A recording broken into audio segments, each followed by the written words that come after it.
Chief Haniyeh मारा गया है। ईरान की राजधानी तेहरान में मारा गया हानिया। तेहरान में हानिया की मौजूदगी की खबर थी। हानिया की मौत की वजह फिलहाल साफ नहीं है। जांच एजेंसियां मौत की वजह जानने में जुटी हैं। इस वक्त की ये बड़ी खबर आपको बता रहे हैं। हमास का चीफ इस्माइल हानिया मारा गया है और आपको बता दें ईरान के इस्लामिक रिवॉल्यूशनरी गार्ड कॉर्प्स ने इसकी पुष्टि की है। ये बड़ी जानकारी आपको दे रहे हैं। तेहरान में इस्माइल हानिया का बॉडीगार्ड भी ढेर हुआ है। तेहरान में हानिया की मौजूदगी की खबर थी। 7 अक्टूबर 2023 ये तारीख आपको याद होगी जब इस युद्ध की शुरुआत हुई थी। और अब ये बड़ी जानकारी जहां हमास चीफ हानिया मारा गया है।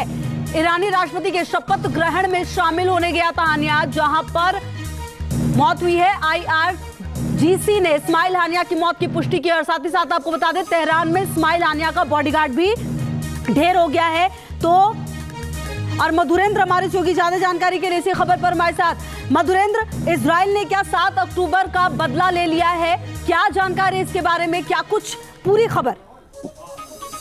देखिए, बिल्कुल पिछले 9 महीने से अगर इजराइल के और हमास के निशाने पर कोई था तो हमास का चीफ इस्माइल हानिया था। और कई बार उसके खिलाफ अटेम्प्ट करने के बाद भी सफलता नहीं मिली थी। लेकिन अब हानिया, जो कि ईरान के राष्ट्रपति पेजेस्कियन के शपथ ग्रहण समारोह के लिए तेहरान में मौजूद था, वहीं पर उसको मार गिराया गया है। हमास की तरफ से भी जो बयान आया है उसमें इजराइल के ऊपर सवाल खड़े किए गए हैं कि इजराइल के ऑपरेशन में इस्माइल हानिया जो है वो मारा गया है। और जाहिर तौर पर IRGC का जो स्टेटमेंट है साफ तौर पर बता रहा है कि सिर्फ इस्माइल हानिया नहीं बल्कि उसका बॉडीगार्ड भी मारा गया है। कुछ सोर्सेज ये बता रहे हैं कि उसी के एक बॉडीगार्ड के जरिए उसके असिस्टेशन का प्लान जो है वो सक्सेसफुली एग्जीक्यूट किया गया है। ये जानकारी निकलकर सामने आ रही है।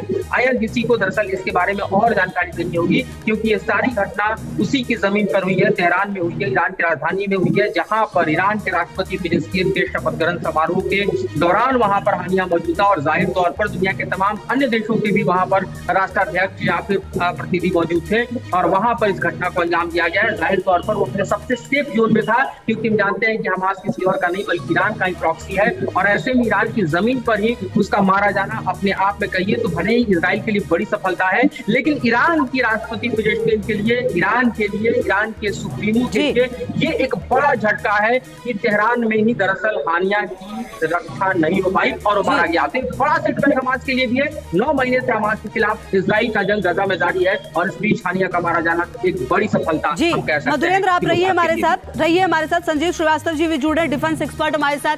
संजीव जी, इस पूरे घटनाक्रम को सर आप कैसे देख रहे हैं? क्योंकि अपने आप में ये एक बड़ी घटना है इस पूरे युद्ध के बीच में, और अब इस युद्ध का क्या रास्ता होगा हानिया के मारे जाने के बाद?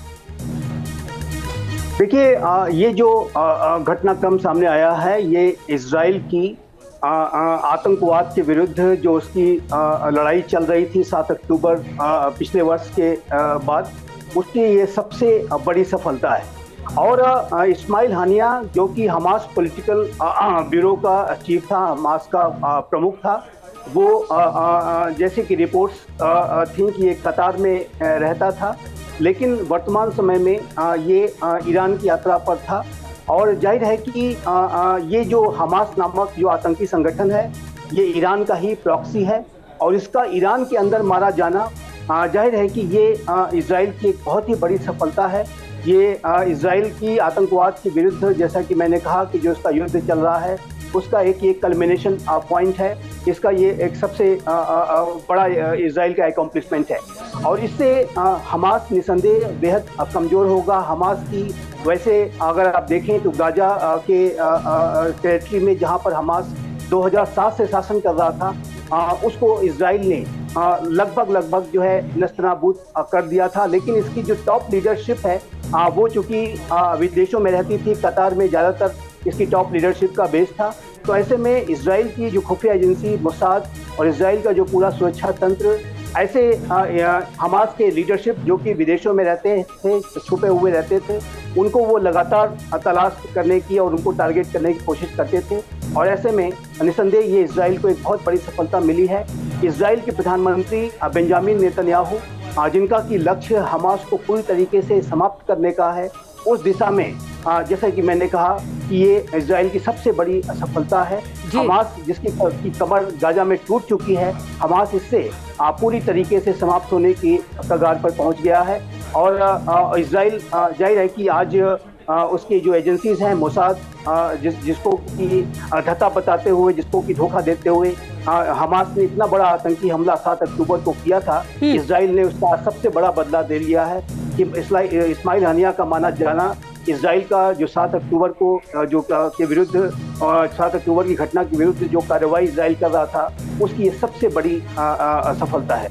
जी ठीक है सर, आप रहिए हमारे साथ। मधुरेंद्र भी लगातार हमारे साथ हमारे सहयोगी जुड़े हुए हैं। मधुरेंद्र, हिजबुल्लाह चीफ भी मारा गया, इस बारे में भी जानकारी आ रही है। इधर हमास चीफ का मारा जाना, क्या 24 घंटे के अंदर ये दो बड़ी घटना इस पूरे युद्ध को एक अलग दिशा देगी? देखिए, हम जानते हैं कि हिजबुल्लाह के खिलाफ जो आक्रामक रूप इजराइल ने अख्तियार किया है, उसके मद्देनजर कल रात एक बड़े ऑपरेशन को अंजाम दिया गया और हिजबुल्लाह का चीफ तो नहीं बल्कि उसका प्रमुख एडवाइजर जो है, कमांडर, वो बेरूत के आउटस्कर्ट्स में था, जहां पर बॉम्बिंग की गई। इजराइल की एयरफोर्स ने वहां पर टारगेट किया और उसके विजुअल्स हमारे सामने है। भारी पैमाने पर वहां पर डिस्ट्रक्शन हुआ। हालांकि हिजबुल्लाह का कहना है कि उसका कमांडर बच निकला है, लेकिन इजराइल का दावा है कि उसने हिजबुल्लाह के उस प्रमुख कमांडर को मार गिराया है, जो कि नसरुल्लाह का राइट हैंड बताया जाता है, जो कि गोलन हाइट्स पर हुए हमले का जिम्मेदार है, जिसमें इजराइल के 12 बच्चे मारे गए थे। तो इजराइल बिल्कुल आक्रामक रूप में दिखाई दे रहा है, क्योंकि एक तरफ हमास को समेटना उसके लिए बड़ी चुनौती थी। ऐसे में इस्माइल हानिया का मारा जाना इजराइल के लिए और खास तौर पे आप देखिए तो मोसाद के लिए अब तक की सबसे बड़ी सफलता है। लेकिन दूसरी तरफ हिजबुल्लाह, जो कि वो भी ईरान का सबसे बड़ा प्रॉक्सी है, उसके खिलाफ जिस तरह के जंग के हालात है, ऐसे में आप देखिए कि बेरूत में जिस तरह के ऑपरेशन को अंजाम दिया गया है, वो भी कमतर सफलता नहीं मानी जा सकती। बट हालांकि उसकी पुष्टि होनी बाकी है कि उसमें इजराइल का टारगेट जो है वो हिट हुआ या नहीं हुआ।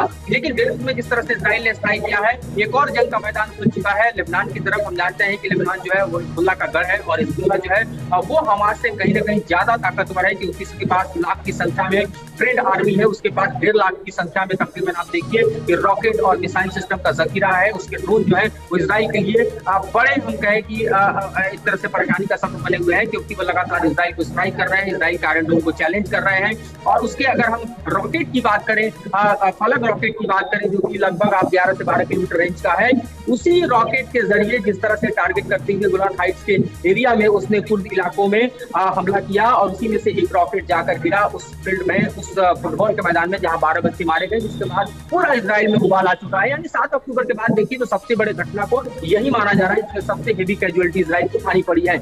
तो ऐसे में इजराइल के लिए युद्ध समेटना बहुत, हम कहें कि जरूरी है। 9 महीने का वक्त गुजर चुका है, 120 की संख्या में अभी भी इजराइल के लोग हमास के हाथों बंदी हैं। रफा के एरिया में आप देखिए तो अभी भी जो हमास का प्रेजेंस वो दिखाई देता है, उसका अल कुद्स ब्रिगेड जो है वो अभी भी जंग के मैदान में है। लेकिन जाहिर है कि हानिया के मरने के बाद, हानिया की इस तरह से असैसिनेशन के बाद अब हमास की कमर पूरी तरह से टूट जाएगी। अल कुद्स ब्रिगेड जो कि अभी तक जिंदा था, उसके लिए वह अंतिम सांस जो है वही बची होगी, क्योंकि वो जिसके नेतृत्व में लड़ रहा था वो नेतृत्व समाप्त कर दिया गया है। और ये अब तक की सबसे बड़ी सफलता मोसाद की कही जा सकती है कि मोसाद ने बार बार टारगेट किया, फिर भी हानिया बचता रहा। लेकिन हानिया वहां मारा गया जहां मारे जाने की किसी को उम्मीद नहीं थी, यानी तेहरान में मारा गया, अपने घर में मारा गया। और ठीक उसी दिन जिस दिन पेजेश्कियन, जो कि ईरान के राष्ट्रपति के तौर पर शपथ लेते हैं, उसी दिन मारा गया। तो एक बड़ा झटका ईरान के लिए भी है, एक बड़ा झटका हमास के लिए तो है ही, और साथ ही ईरान के प्रॉक्सीज के लिए भी है। चाहे आप हिजबुल्लाह की बात करें, हुती की बात करें, तो अपने आप में अब तक के सिद्दे के समूचे इस पूरे ही नेटवर्क का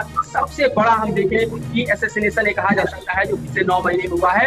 और इस वक्त ये देखना बेहद दिलचस्प होगा कि अब ईरान का अगला स्टेप क्या होगा। ये देखना बेहद दिलचस्प होगा कि हिजबुल्लाह का अगला रूप क्या होगा, क्योंकि बेरूत के हमले के बाद हिजबुल्लाह पूरी तरह से बौखलाया हुआ है। उसने भी अपने प्रिसीजन गाइडेड जो मिसाइल्स हैं वो इजराइल पर तान रखे हैं। और ये ऐसा मोमेंट है कि अगर रिटेलिएशन इजराइल की तरफ से होता है, हम जाहिर तौर पर देखें फिर से एक बार हिजबुल्लाह के खिलाफ लेबनान में, तो जो कि होना लाजमी है वो इजराइल करेगा भी, क्योंकि उसे हिजबुल्लाह को भी समेटना है, क्योंकि हिजबुल्लाह को लंबे समय तक कोई इस तरह से नहीं रख सकता। हिजबुल्लाह का कहना है कि जब तक इजराइल का गजा में जंग जारी रहेगा तब तक वो जंग इजराइल के खिलाफ जारी रखेगा।